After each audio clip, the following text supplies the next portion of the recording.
Hello students, today we will study about the relation between drift velocity and relaxation time. Generally आप जानते हैं कि जब किसी कंडक्टर को हम किसी बैटरी या सेल से कनेक्ट करते हैं तब उसमें जो इलेक्ट्रॉन हैं वो मोशन में आ जाते हैं। हालांकि किसी भी कंडक्टर में इलेक्ट्रॉन ऑलरेडी मोशन में होते हैं बट उनका जो मोशन होता है वो रैंडमली होता है।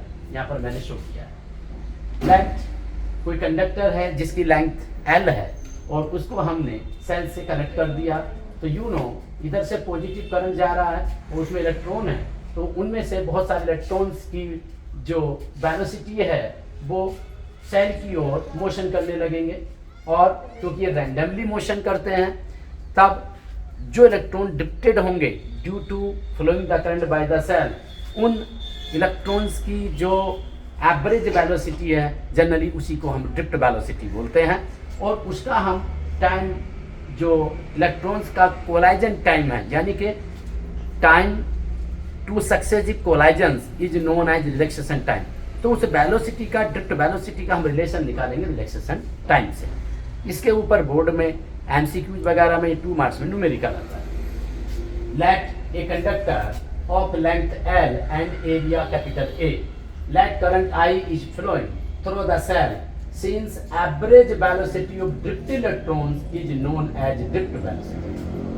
जो इन रैंडमली मोशन करने वाले इलेक्ट्रॉन्स की एवरेज वेलोसिटी है उसी एवरेज वेलोसिटी को हमने क्या कहा, ड्रिफ्ट वेलोसिटी कहा। और ये कैसे लिखी दी जाती है, and given by Vd equal u1 plus u2 plus u3 plus dot dot un upon n और a τ1 plus τ2 plus τ3 dot dot τn upon n। Generally आपने 3 इक्वेशन ऑफ मोशन पढ़ी हैं, उसमें जो फर्स्ट इक्वेशन है v equal u plus at, हमने वो equation यहाँ पर यूज की। u की जगह हमने क्योंकि बहुत सारे इलेक्ट्रॉन्स हैं अलग अलग वेलोसिटी ले ली, लाइट उसमें कितने इलेक्ट्रॉन्स हैं n, तब उनकी एवरेज वेलोसिटी क्या होगी u1 plus u2 plus u3 plus un और अपॉन n। तो ये इनिशियल वेलोसिटी है बिफोर कोलाइजन और आफ्टर कोलाइजन क्या होगी, इनकी वेलोसिटी 0 हो जाएगी, बाद में रखेंगे इक्वल a t।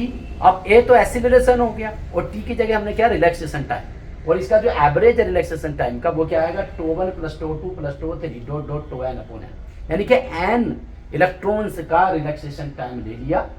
अब यहाँ पर देखिए आप, since after collision initial velocity will be, जब तक वो कोलाइड नहीं हुए थे इलेक्ट्रॉन्स उस समय जनरली उसकी जो इनिशियल वेलोसिटी थी वो क्या थी, 0। तो टोटल इलेक्ट्रॉन्स की एवरेज वेलोसिटी भी क्या होगी, 0। वो हमने यहाँ पर 0 यूज कर दी, इस पूरे की वैल्यू यहाँ पर 0 पुटिंग कर दी, प्लस a और जो एवरेज रिलैक्सेशन टाइम होगा उसको ले लिया हमने टो, तो Vd इक्वल आ गया a टो।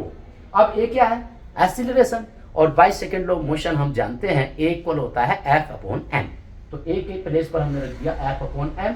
अब अकॉर्डिंग टू फर्स्ट चैप्टर ये भी बताया गया कि जो कूलाम फोर्स है इलेक्ट्रिक फील्ड इंटेंसिटी के टर्म में E equal F upon Q, तो एफ इक्वल क्या हो जाएगा, क्यू ई, तो हमने एफ की जगह वैल्यू रख दी क्यू ई।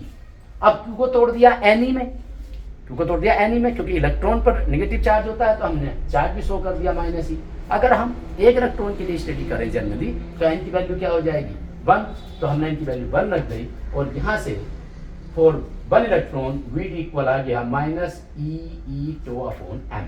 देखिए n की वैल्यू 1 रख दी तो ई टो अपॉन m और माइनस n भी हमने शो कर दिया, किसके लिए, इलेक्ट्रॉन के लिए। जनरली इसको प्रोटॉन वगैरह के लिए लेते तो पॉजिटिव हो जाता। तो ये आपका प्रूफ है, हालांकि प्रूफ छोटा है बट बोर्ड में इससे रिलेटेड जरूर क्वेश्चन आता है। Okay bye, thank you.